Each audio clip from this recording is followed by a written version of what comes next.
zan faɗi wannan maganan rana na farko alal hawa, rana na farko yau na fara faɗin abin da zan faɗi yanzu a duniya. Wata rana wani babba wanda yake shine mataimakin shugaban Rabitatul Alamil Islami na duniya gaba ɗaya ya zo taro a Nigeria.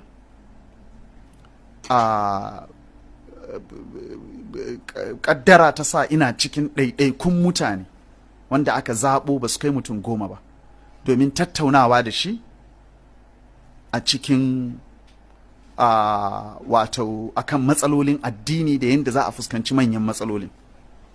Tun da ya zauna yana magana gaba ɗaya matsalan addini a wajen shine shi'a da sufaye, ya za a yi a ƙalubalanci shi'a da sufaye.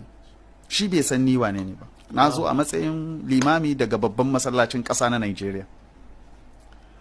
Na ce masa ina ganin wannan ba shi ne abin da ya kamata ya mai da hankali a kai ba. Na nuna masa wasu abubuwa wanda nake ganin su ne a ganina ya kamata a matsayin mu na al'ummar musulmi mu mayar da hankali a kai.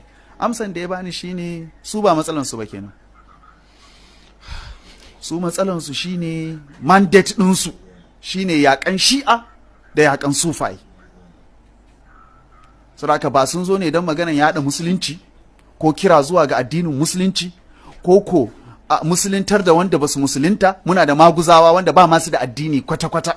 Saboda shi professor da musulman shi'a da sufaye duka za su mutu duniya, zai ma wannan al'isa na san shi zai mishi dadi kenan. Mana ba shi yakin wanda yake yi kenan wayannan sect kawai.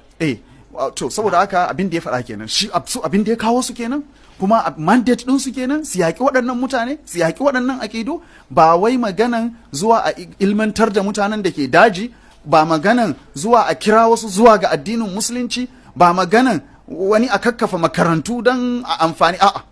Su abin da ke gabansu shine wannan, kuma su shine da'awa a wajensu. Don haka ba tare da faɗaɗawa cikin wannan matsala ba, ina so mu gane wato girman haɗarin da yanda wannan